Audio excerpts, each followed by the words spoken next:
Assalamualaikum warahmatullahi wabarakatuh. Bismillahirrahmanirrahim. Rabbi shrah li sadri wa yassir li amri wahlul 'uqdatam min lisani yafqahu qawli. Allahumma shalli wa sallim wa barik ala sayyidina Maulana Muhammadin wa ala alihi wa sahbihi ajmain. Amma ba'du. Yang kita hormati bersama juga saya hormati Ibu Menteri Keuangan, Ibu Hajah Sri Mulyani Indrawati, Bapak Wakil Menteri Keuangan, Bapak Suhaisil Nazara, Bapak Sekjen Menteri Keuangan, Bapak Sekjen Menteri Keuangan, Bapak Heru Pambudi, dan seluruh pejabat dan pegawai lingkungan di Kemenku yang saya hormati, semua teman-teman di DKM Kemenku maupun di seluruh Indonesia yang ikuti ngaji ini yang saya hormati. Saya sudah percayalah bahwa bangsa ini bangsa yang optimis. Tadi Ibu Menteri bilang hasbunallah ni'mal wakil, bahwa pada akhirnya kita akan kembali kepada kekuatan Allah Subhanahu wa taala. Sebelum kita cerita Isra Mi'raj dan inspirasi dari Isra Mi'raj, saya akan memberi analogi ya. Analogi ini akan menolong secara ilmu tauhid, ilmu mengesahkan Allah Subhanahu wa taala, dan ini menjadi pokok ya dalam pengajaran tauhid.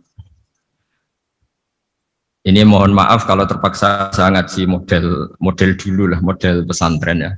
Tapi tanpa ngurangi rasa hormat, tanpa ngurangi rasa empati, rasa takdim saya. Teman-teman yang saya hormati semua, karena di sini banyak santri-santri muda. Hubungan kita dengan Allah Subhanahu wa taala yang serba kuasa, yang maha kuasa, yang serba bisa. Tadi dikatakan Bu Menteri bisa apa saja kun fayakun, kalau Allah sudah mentitahkan pasti terjadi. Itu kira-kira seperti ini. Saya ini bawa cincin dari besi mungkin, atau dari apa itu? Ya besi lah atau perak. Yang jelas tidak emas ini karena saya cowok. Yang jelas tidak emas. Saya bawa kertas. Kalau Anda saya tanya, kertas ini sama cincin kuat mana? Pasti akan menjawab kuat cincin, karena materinya dari besi. Jawaban itu benar, tapi harus ditambahkan secara materi itu kuat cincin ketimbang kertas. Tapi Anda salah, harusnya menjawab ya terserah Gus Bahak, karena yang megang itu Gus Bahak. Karena bisa saja saya punya rencana menghancurkan cincin ini, sementara saya punya rencana mengabadikan kertas ini. Kira-kira gitu hubungan manusia dan Allah Subhanahu wa taala. Jadi hal yang kita kira abadi karena materinya kuat, ternyata Allah punya rencana menghancurkan. Sementara yang kita kira lemah atau rentan atau apalah, ternyata Allah punya rencana mengabadikan. Di sini kemudian istilahnya orang-orang tasawuf, wa tafwidil umur ila mudabbiriha. Kita sebagai manusia menyerahkan urusan pada pengaturnya, pada yang punya. Bukan wilayah kita mengatakan cincin ini lebih kuat ketimbang atau lebih abadi ketimbang kertas. Karena saya punya rencana menghancurkan cincin, tapi ingin mengabadikan apa? Kertas. Sehingga tentang pandemi, tentang tragedi sosial, tentang apa saja, kita tidak pernah tahu rencana Allah itu mana yang lebih awet. Jangan-jangan kita takut pandemi, saya berkali-kali ngaji, mati kita kecelakaan. Jangan-jangan takut kecelakaan, mati kita karena ngelindur, tiru kebablasan, nggak bangun. Kita takut mati ngelindur, mati kecelakaan, jangan-jangan mati kita karena likuifaksi, karena gempa atau karena tsunami. Nah, hal-hal seperti ini yang terus menjadikan kita bilang dan berkeyakinan hasbunallah wa ni'mal wakil. Hanya Allah yang tahu dan semua urusan mencukupi kita hanya Allah. Tadi kata Bu Menteri, kita akan menghadapi ini dengan ilmu pengetahuan dan pengalaman. Oke, saya sangat setuju itu. Tapi lagi-lagi bangsa ini dan seluruh tren dunia itu kalau misalnya baru tsunami, ya semua orang ramai ketakutannya pada tsunami. Ilmuwan berteori bahwa tsunami siklusnya sekian tahun per sekian tahun. Nanti pas gempa juga gitu, pas likuifaksi juga gitu. Nanti kalau mudik mungkin ketakutan orang sama kemacetan, sama macam-macam lah. Takut kecelakaan laka di jalan dan sebagainya. Sehingga sebelum ngaji ini lebih jauh, pastikan bahwa tidak dalam wilayah kita mengatakan bahwa cincin ini lebih abadi, lebih awet ketimbang kertas.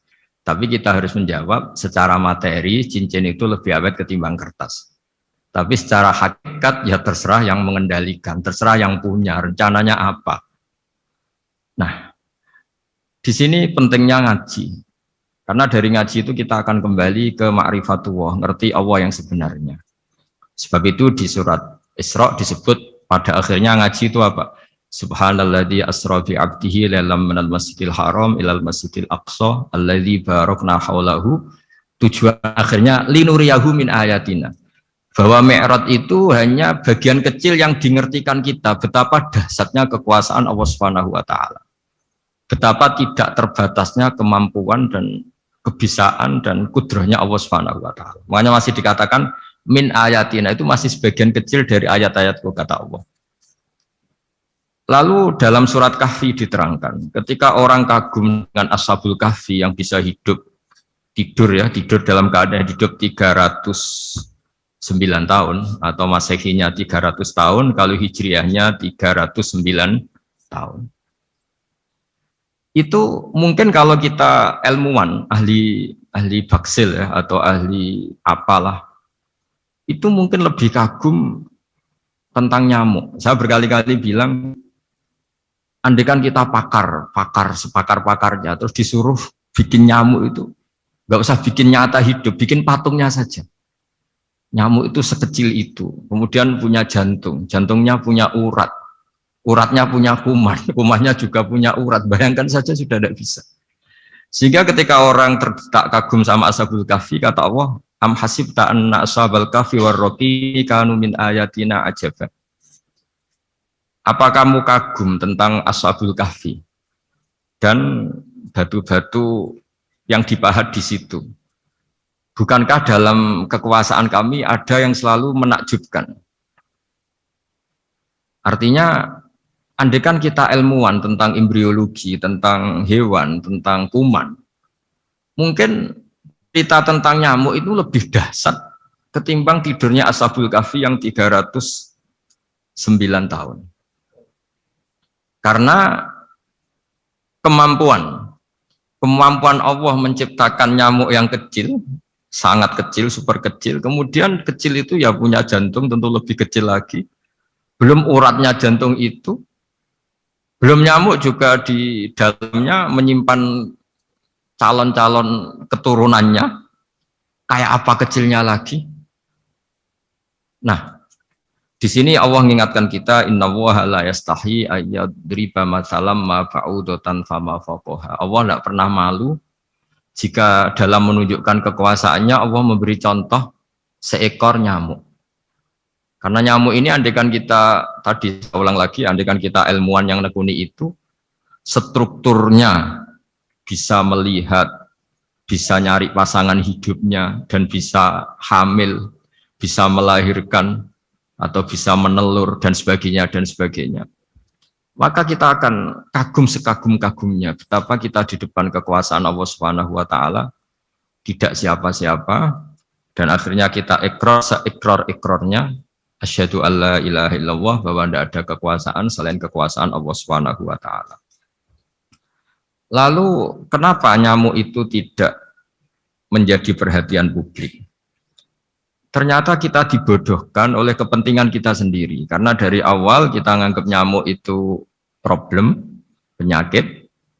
Ya sudah, bawaan kita mungkin cari obat supaya bisa membunuh nyamuk itu. Atau melihat nyamuk itu sebagai problem, bukan sebagai ayatun min ayatillahi ta'ala, sebagai tanda-tanda kebesaran Allah Subhanahu wa ta'ala.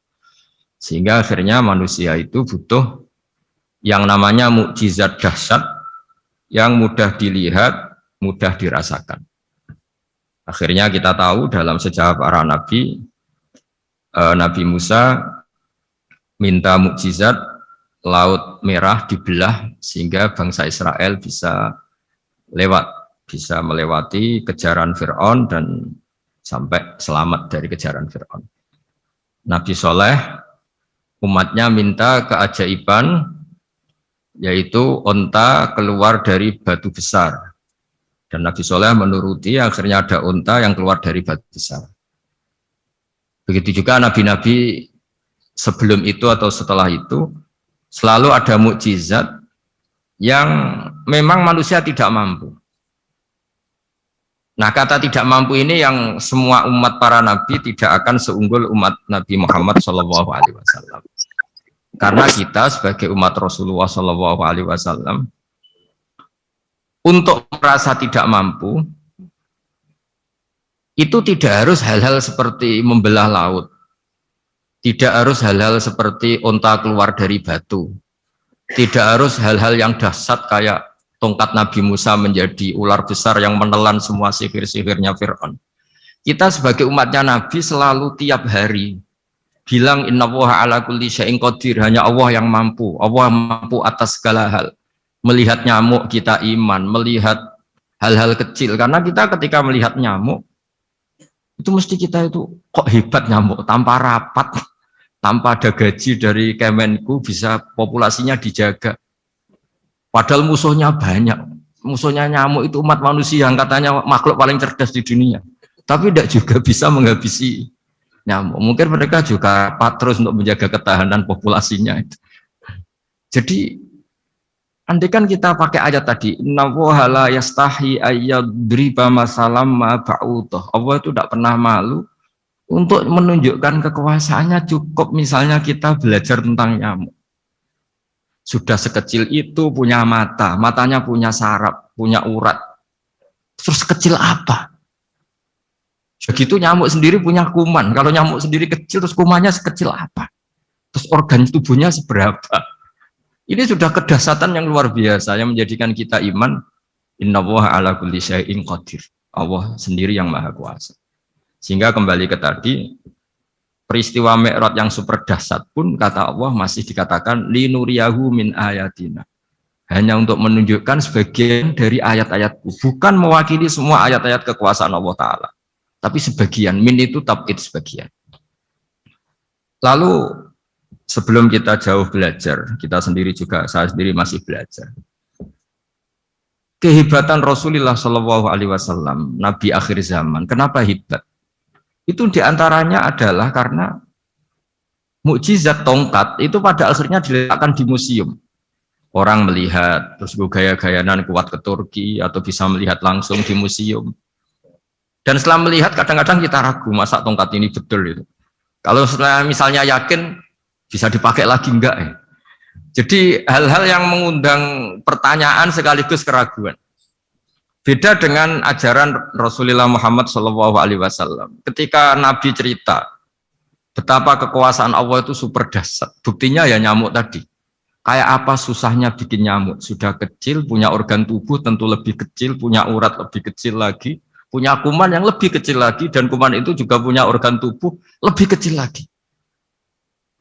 Itu mbok kamu udah usah ke Turki, kamu hidup di kampung, di pedalaman, sudah menyaksikan anallaha ala kulli syai'in qadir, bahwa Allah itu maha kuasa. Nah, ngaji bareng ya, ngaji seperti ini, saya termasuk kiai yang selalu berkampanye supaya orang ikrar seikrar-ikrarnya bahwa kita ini di tangan Allah Subhanahu wa Ta'ala. Saya kemarin-kemarin ngaji sama orang-orang Grab, juga barusan 3 hari yang lalu, 4 hari yang lalu ngaji sama teman-teman disabel atau difabel.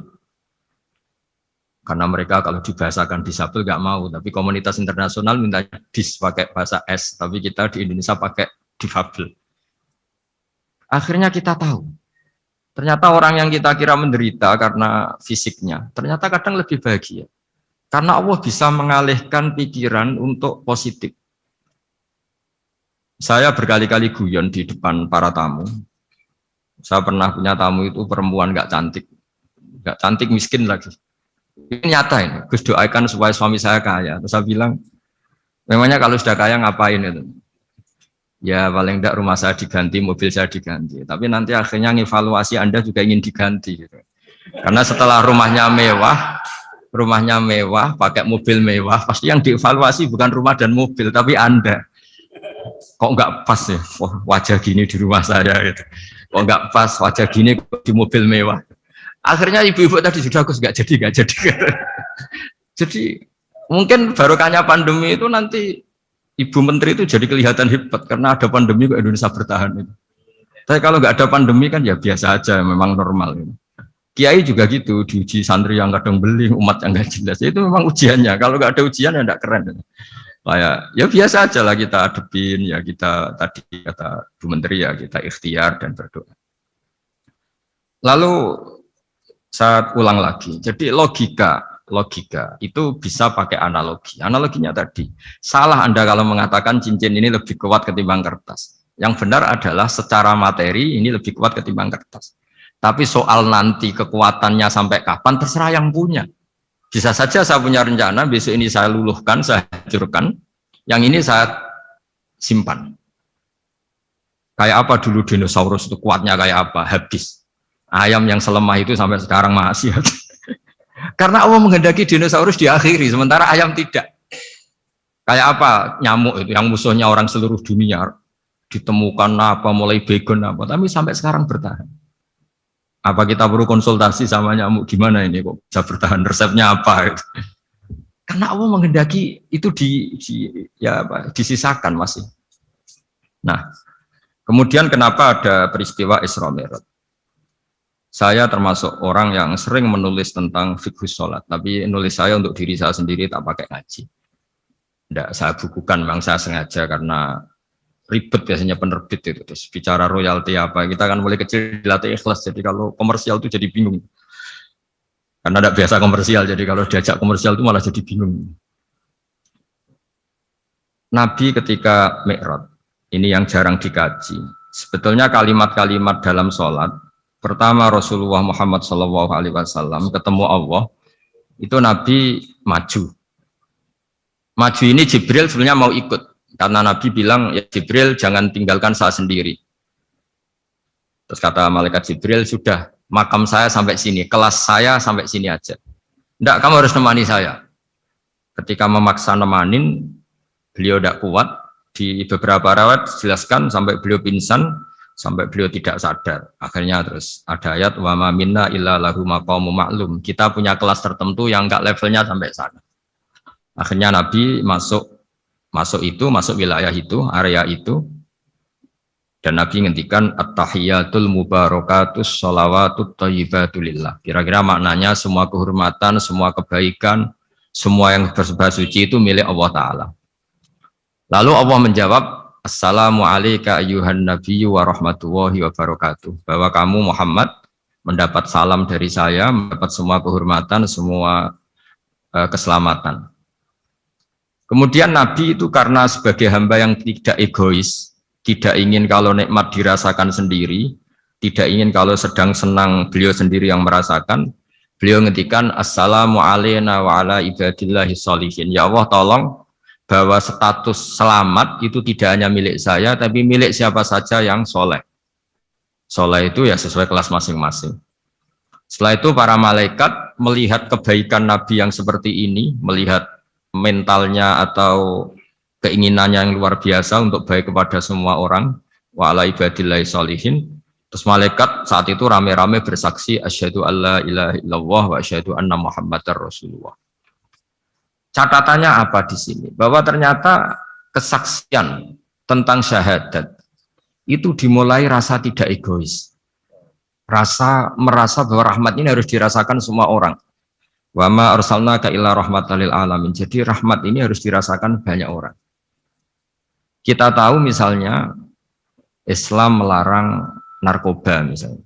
Memang narkoba itu mengganggu, hampir semua kecelakaan rata-rata faktor supir itu narkoba. Begitu juga pembunuhan yang sadis, rata-rata efek dari pengaruh narkoba. Sehingga Islam keras sekali tentang narkoba. Dan alhamdulillah di Indonesia ditangani BNN yang sangat serius melawan narkoba. Nah, keputusan Islam melarang narkoba itu keputusan yang luar biasa, yang menjadi berkah bagi semua.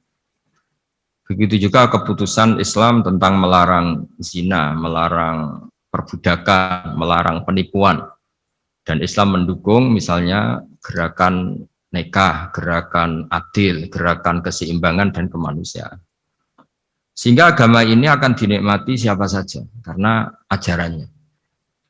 Lalu agama ini bisa nikmat, itu solusinya gampang menurut Rasulullah, yaitu sholat. Nabi itu kalau pusing menghadapi banyak hal, itu pasti keluar masuk, terus tanya sama istrinya, kapan waktunya sholat, kapan Bilal datang. Dulu kalau mau waktu sholat, Bilal datang ngetok pintu Nabi, ya Rasulullah sekarang waktunya sholat. Itu Nabi membahasakan sholat itu unik. Ini tentang Mi'raj ya, karena hasilnya ya sholat tadi. Arikhna ya Bilal. Arikhna itu tolonglah bikin nyaman saya dengan sholat. Sebelum kita belajar sholat secara serius, gampang. Kalau kita misalnya menteri atau kita ajudan atau kita apa, kayak apa asiknya kita kalau ngomong-ngomong sama presiden, bercengkrama dengan presiden atau dengan menteri atau dengan kiai, dengan atasan. Sholat itu media di mana kita asik dengan Allah Ta'ala. Kalau kita bisa asik dengan atasan yang manusia, apalagi ini asik dengan Allah Subhanahu wa Ta'ala. Sehingga kita harus malu kalau sholat tidak asik. Kita ketemu orang yang kita hormati saja asik, masa ini ketemu Allah Ta'ala tidak asik. Sehingga dulu, bawaannya orang dulu itu kalau sholat, untuk tidak cepat itu harus diperintah. Dulu para nabi, para sahabat kalau sholat itu lama-lama. Sehingga sampai nabi yang turun tangan, wahai para sahabatku, kalau kamu jadi imam jangan lama-lama. Karena dulu semua orang itu penikmat sholat. Sehingga untuk tidak lama itu nunggu diperintah. Kalau kamu jadi imam jangan lama-lama, kasihan makmumnya itu. Nah sekarang alhamdulillah tanpa dilarang sudah cepat semua. Ini sudah ada kemajuan, ini sudah maju sekali ini, nggak usah dilarang sudah cepat. Dulu itu saking asiknya orang sholat, untuk supaya agak cepat itu harus ada perintah dari Nabi. Kalau kamu jadi imam jangan lama-lama. Nah kita kalau sedang pas baik lah, pas waras lah kira-kira gitu. Kalau bahasa orang Pantura, saya ini orang Pantura, jadi kalau ngomong lebih keras, lebih vulgar. Normalnya orang sholat itu tidak bisa ngakhiri. Normalnya, saya ulang lagi, normalnya orang sholat itu tidak bisa ngakhiri karena ketemu zat yang kita cintai. Kita kalau ketemu orang yang kita hormati, yang kita cintai itu nggak bisa ngakhiri. Misalnya mungkin anak muda, contohnya ketemu pacar nggak bisa ngakhiri. Kita kangen sama temen, jagong nggak bisa ngakhiri karena asik. Nah ini ketemu Allah yang dipuja-puja, dipuji-puji, kemudian cepat ingin ngakhiri. Jadi ini kita agak aneh. Makanya orang sholat itu tidak bisa ngakhiri, dan itu normal. Sehingga dulu ketika Sayyidina Umar itu ditikam sama satu benda yang kayak pancing itu.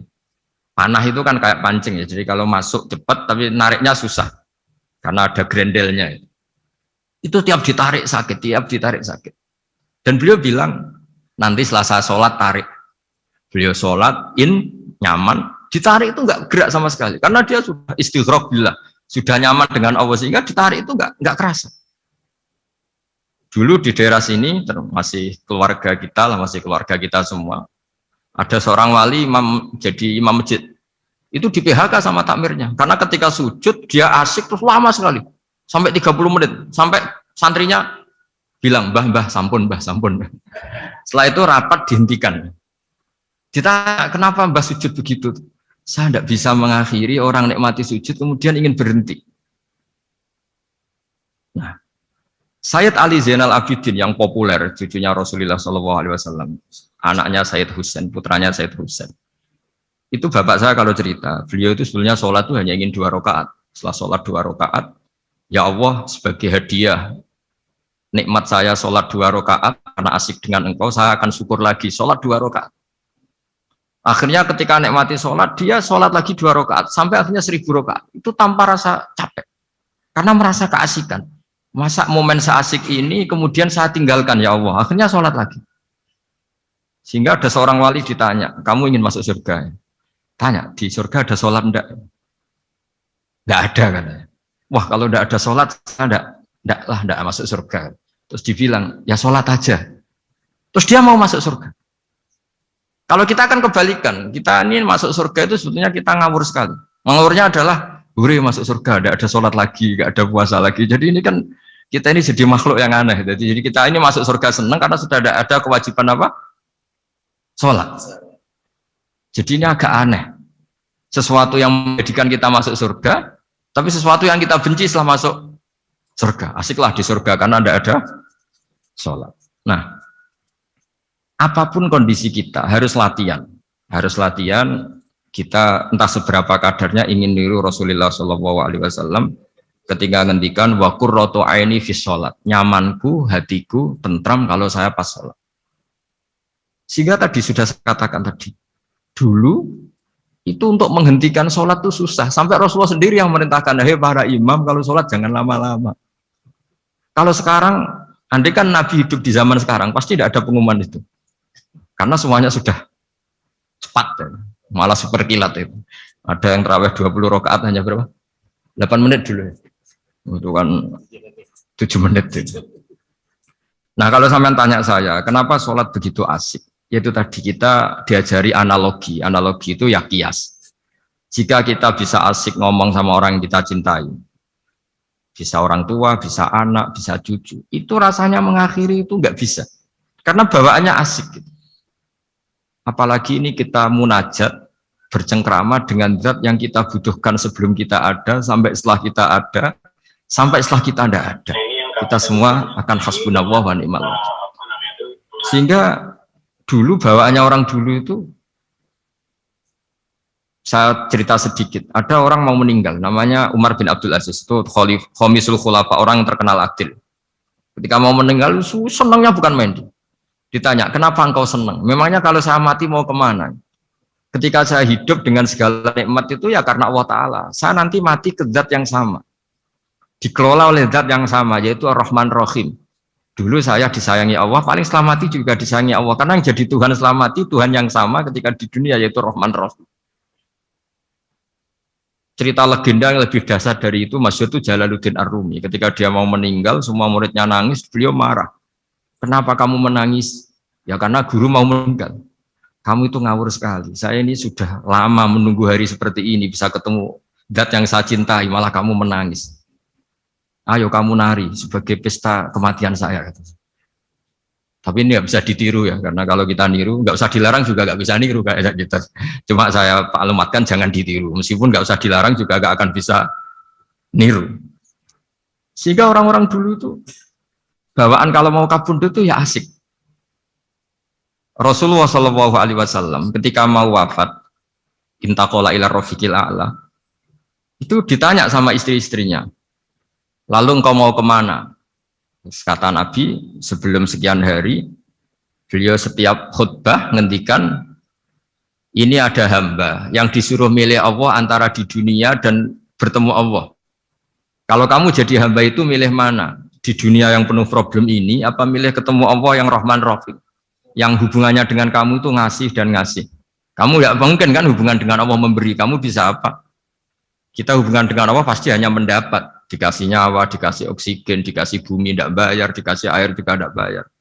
PDAM dikelola siapapun bayar, oksigen di rumah sakit bayar. Hubungan kita dengan Allah tidak pernah bayar oksigen, tidak pernah bayar sewa bumi.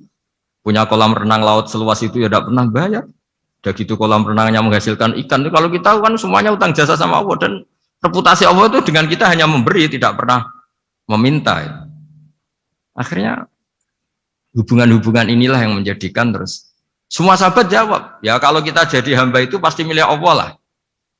Jadi Nabi itu saking pinternya orang, supaya orang siap dengan keberangkatan beliau itu dibikin satu taksis, satu apa ya, kalau orang Jawa bilang itu dikai persemon, dikai mukaddimah, supaya orang-orang itu siap kalau Nabi ngendikan. Kalau kamu seorang hamba disuruh ketemu Allah sama hidup di dunia yang fana ini, milih mana?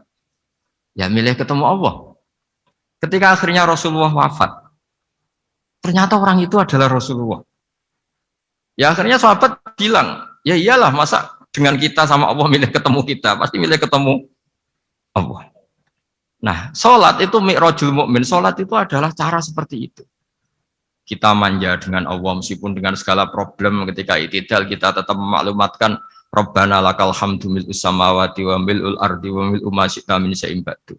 Engkau zat yang selalu layak dipuji di langit maupun di bumi. Dan langit bumi ini karena terbatas masih ditambahi wamil umasyi tamin seimbadu, dan seluas apa saja engkau kehendaki. Apapun hebatnya langit bumi ini tetap terbatas, ada ruang dan waktu. Makanya ditambahi wamil umasyi tamin seimbadu, dan segala puji ini memenuhi semua yang engkau kehendaki. Saya berkali-kali bilang kalau hubungan dengan Allah nyaman, caranya gitu. Kalau kita sakit bayar oksigen, kalau kita butuh air bayar PDAM. Allah itu tidak pernah nyuruh kita bayar. Apa saja hubungan dengan Allah. Nah, sholat itu maklumat bahwa kita apapun problemnya, alhamdulillah rabbil alamin. Kita maklumatkan terus bahwa kita bersyukur. Lalu kita Rabbana lakal hamdu. Makanya saya sering kalau disuruh Gus doain supaya pandemi cepat berlalu. Saya ini kan kalau kiai ya, kiai itu apa ya? Saya pernah di Jogja pas gempa. Ya orang-orang ya susah. Saya ini caranya susah saja sampai tidak tahu karena bukan karena sombong ya, karena ya mau apa gitu. Memang nggak bisa apa-apa kan kita manusia. Jadi saya mohon sholat ini jadi media yang luar biasa. Jadi di antara makalah Imam Syafi'i paling terkenal itu fasihan idama kana fi dzikri rabbih wa fi ma siwahu kana fin nasi ajama.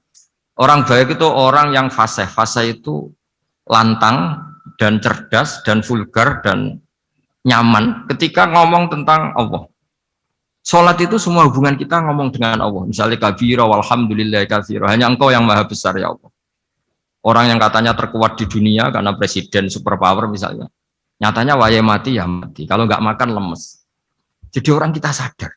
Yang katanya orang terkuat, paling hebat. Kalau nggak makan lemes. Artinya ternyata hanya sekuat itu. Dia bisa instruksi seluruh dunia misalnya untuk apa. Ya. Tapi coba apa dia kuat nggak makan 2 hari. Makanya hikmah puasa itu orang tahu. Ternyata makhluk yang paling mulia itu manusia. Kalau nggak makan nasi 1 piring itu ya mati. Berarti hidup nasi sama manusia. Nanti kalau nasi bilang, saya tidak butuh kamu, tapi kamu butuh saya, itu habis kita sudah. Makanya ketika ada orang yang mempertuhankan manusia, itu Allah cara menafikan itu hanya bilang, kana yakulani to'am. Yang kamu tuhankan itu makan. Hanya makan itu kalau dia tidak makan lemes. Jadi kiai itu atau manusia-manusia yang dekat Allah al-afillah itu ketika mengatakan kabira walhamdulillah katsira subhanahu wa bukrata wa asila itu kelihatan. Makanya Quran kalau mencibir kita, falola in kuntum ghaira madinin tarji'unaha in kuntum shadiqin. Kalau kamu merasa dikjaya, mbok jangan mati, mbok jangan tua. Sudahlah hidup terus. Dikjaya kok mati gak keren. Orang top kok mati itu gak keren. Jadi Allah cara gojlek itu ya sudahlah. Kalau kamu hebat jangan mati gitu. Nah, sholat tuh mengingatkan itu terus.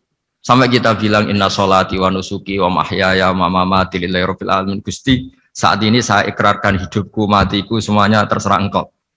Nah, lagi-lagi tadi ketika kita bilang cincin ini lebih kuat ketimbang kertas, Anda salah. Karena itu hanya secara materi.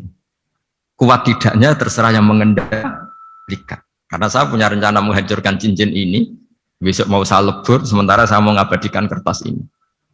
Nah, disinilah terus kita diajari misalnya di surat Yasin yang populer, Allah itu siapa? Allah itu subhanalladzi biyadihi malakutu kulli syai', yang mengendalikan semua sesuatu. Makanya sholat itu menjadi penting. Saya sendiri termasuk orang yang jarang imami ya, saya selalu jadi makmum. Jadi andekan Mas Zakaria di sini saya juga makmum. Cuma keren saya kayaknya meskipun saya makmum. Karena saya kalau makmum itu bisa ingat Allah terus. Kalau imam itu enggak jaga image. Karena malu kan. Misalnya di masjid kementerian terus sholatnya kok cepet nanti dikira enggak ustadz betulan itu. Kalau ulama ternyata banyak urusan jadi banyak berpikir gitu. Tapi alhamdulillah ini barokahnya ngaji terus apa ya? Ya hasilnya mi'raj itu ya sholat itu. Sholat ini spesial karena tadi saya bayangkan itu di surga gak ada sholat itu ya terus wopo itu gak asik. Itu kalau Imam Ghazali itu membarter kita itu begini. Kalau kamu bangga di kasrotin nisa pasangan kamu banyak, itu ayat lebih kuat ketimbang Anda karena 1 hari 1 jam bisa berapa kali. Kalau Anda bangga bisa makan itu kerbau itu makannya lebih banyak. Nah, kalau Anda bangga atas pengaruh itu tawon itu, ratu tawon itu pengaruhnya lebih besar ketimbang Anda. Dia diam di rumah tapi anak buahnya loyalnya kayak gitu. Artinya kalau manusia bangga itu apa? Ya dengan sholat tadi ini karena satu ibadah yang enggak tertandingi oleh makhluk yang lain. Apalagi dalam sholat itu ada semua gerakan yang mewakili semua ibadahnya malaikat. Malaikat itu ada yang ibadahnya berdiri terus, ada yang rukuk terus, ada yang sujud terus. Dan sholat itu mewakili semua itu. Juga mewakili sosial, karena setelah sholat kita bilang Assalamualaikum warahmatullahi wabarakatuh, bahwa keselamatan ada di kanan dan kiri. Nah, oke ya, itu sakralnya Mi'raj. Tapi di balik Mi'raj itu ada hal-hal yang manusiawi. Dan ini yang terjadi di dunia. Ketika Rasulullah melangkai makamnya Nabi Musa, makam itu status ranking lah kalau dalam bahasa Indonesia itu. Kalau bahasa Indonesia itu ribet, makam itu kuburan. Makanya orang Indonesia sering tanya saya, Gus, makamnya Nabi Ibrahim kok batu? Makam yang dekat Ka'bah itu bukan makam dengan makna kuburan, itu tempat yang dipakai Nabi Ibrahim membangun apa? Ka'bah. Cara Jawa pancatan itu. Nabi Musa itu gak terima, komplain sama Allah. Ya Allah, ini lebih junior ketimbang saya. Kenapa makamnya melangkai saya? Ini tidak fair. Jadi di mana-mana manusia itu kalau disalib junior itu ya tidak terima. Ya ada manusianya. Terus ditanya sama malaikat Jibril, kenapa kamu gak terima? Ini orang Israel, kadung ngira saya ini nabi paling top. Ini kalau sampai konangan saya kalah sama Muhammad tuh malu saya kata. Jadi artinya ya ada sisi manusia. Itu ada kitabnya. Terus, ya tapi memang Nabi Muhammad lebih top ketimbang kamu. Memang dia nabi pilihan, Sayyidul Awalin wal Akhirin. Oke, kalau saya kalah dengan dia gak apa-apa. Tapi umatnya jangan ya. Maksudnya umatnya bangsa Israel harus lebih top ketimbang kita. Makanya orang Israel sampai sekarang begitu itu ya memang ada sanatnya, nggak mau kalah. Karena usulnya Nabi Musa memang nggak boleh kalah. Terus kata Allah, ya tidak bisa. Memang yang paling top tetap umatnya Muhammad, bukan umat kamu. Tetap kamu kalah. Sehingga setelah kalah dan menang itu kita terus tidak tahu. Misalnya begini ya, penemu komputer atau penemu mobil sama yang beli mobil itu hebat mana? Kalau bicara keilmuan ya hebat penemunya. Tapi kalau bicara kapitalistik, udah bikinkan mobil yang mewah gini-gini, nanti tanggal ini jadi ya. Hebat mana yang nyuruh sama yang disuruh? Kalau logikanya pakai gitu. Hebat mana yang nyuruh sama yang disuruh? Artinya, kamu milih jadi mana? Penemu mobil, hebat kan? Tapi terus sama orang kaya diminta, bikinkan ini, speknya seperti ini, selesai gini. Hebat mana? Nyuruh sama disuruh? Menyuruh. Tapi yang nyuruh tidak bisa bikin mobil, yang disuruh bisa. Pinter mana? Pinter yang disuruh. Tapi pertanyaannya, wong bisa nyuruh ngapain bikin sendiri? Pinter mana?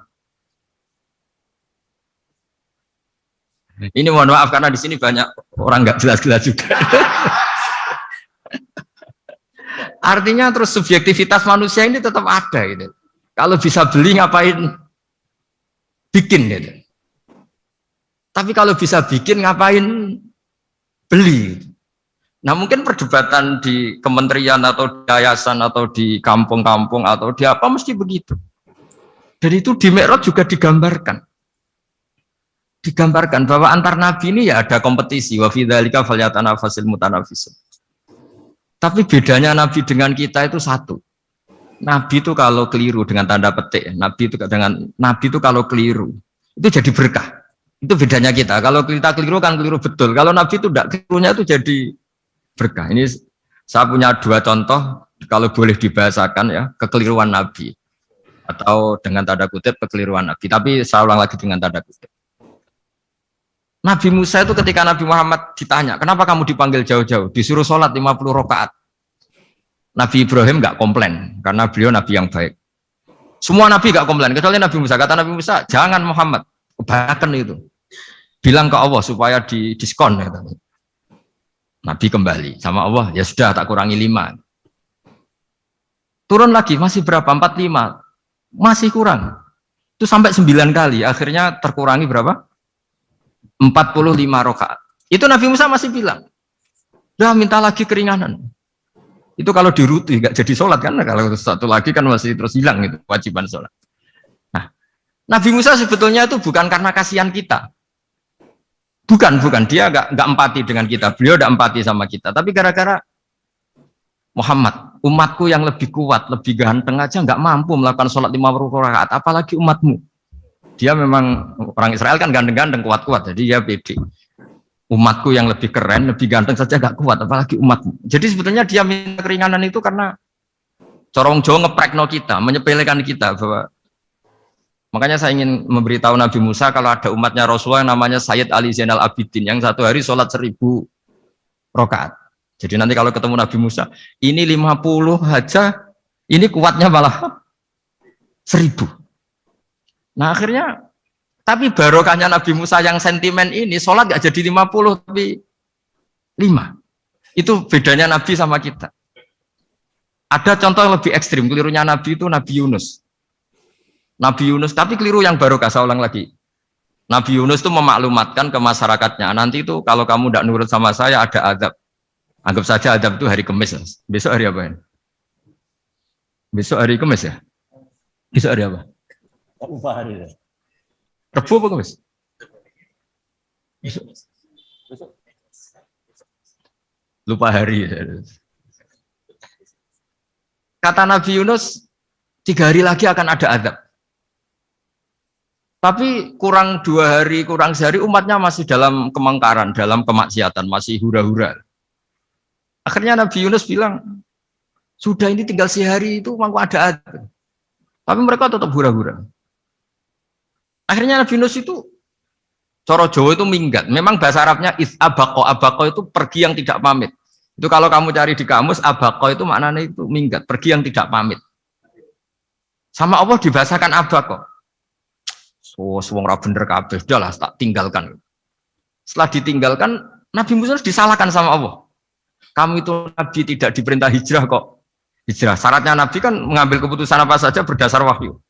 Tapi tanpa ada perintah wahyu, dia tetap keluar dari kampungnya itu. Keluar sama Allah disalahkan. Wong Nabi kok minggat.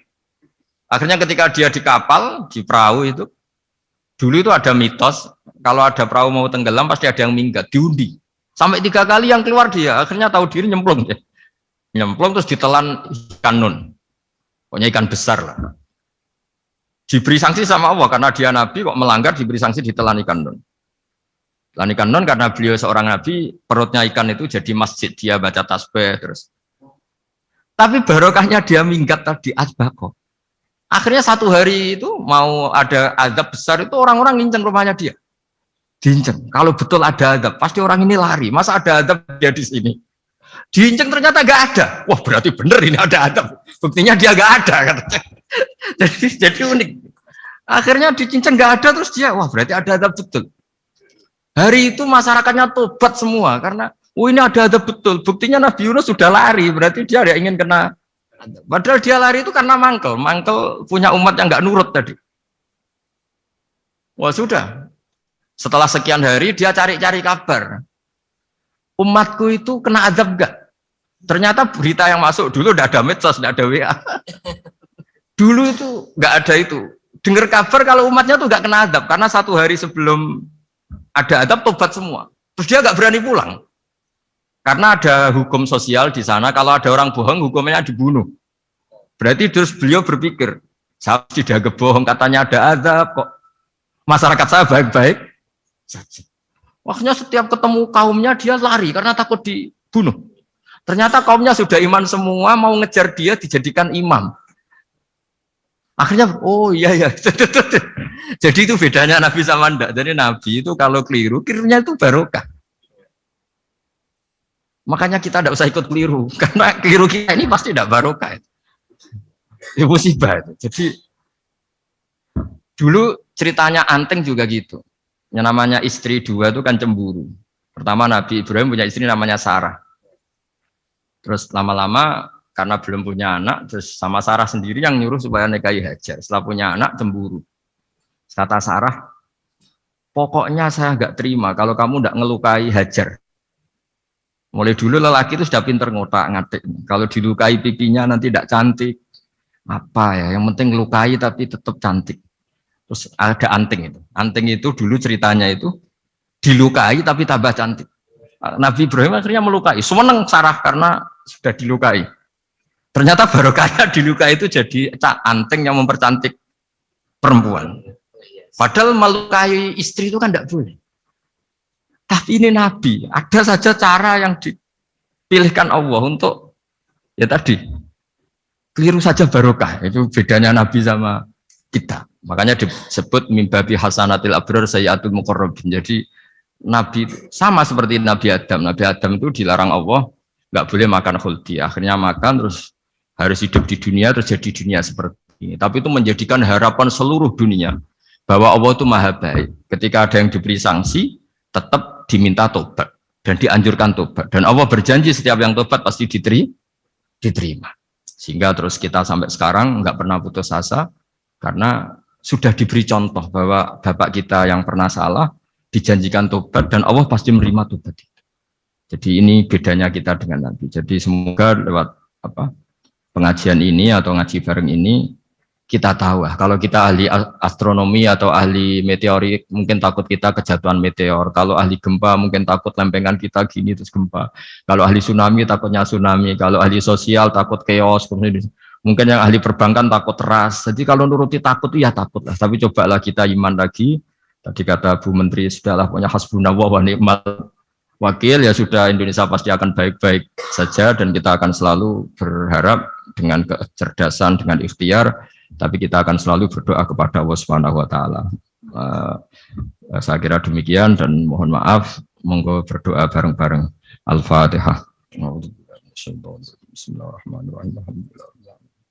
Ar-Rahmanir-Rahim. Maliki yaumiddin.